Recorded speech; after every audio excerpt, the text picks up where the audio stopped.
Nega ayollar spiral ustidan homilador bo'lib qoladi? Nimaga bog'liq? Spiral bu homiladorlikdan saqlanish usuli.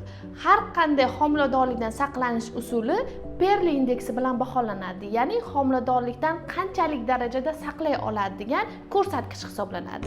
Spiralda bu 0,5-1% ga ega. Ya'ni 200 ta ayoldan bittasida yoki 100 ta ayoldan bittasida spiral zo'r joylashgan bo'lsa ham, eskirib ketmagan bo'lsa ham, bezovta qilmayotgan bo'lsa ham homilador bo'lib qolish ehtimolligi mavjud bo'lishi mumkin.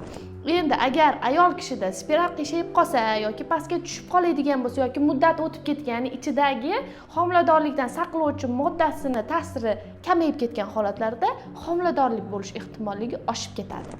Agarda ayol kishida homiladorlik yuzaga kelsa, spiral qayerda joylashganiga bog'liq. Masalan, spiral agar pastga, bachadon bo'yniga yaqin joylashgan bo'lsa, uni olib tashlashimiz mumkin.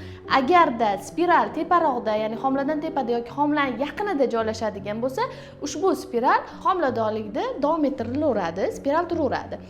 Faqat bitta narsa, spiral teparoqda joylashgan bo'lsa, ushbu homiladorlikda ozgina platsentada yallig'lanishlar yoki homila suvlari xiralash holatlari kuzatilishi mumkin. Shunga e'tibor berib turishimiz kerak.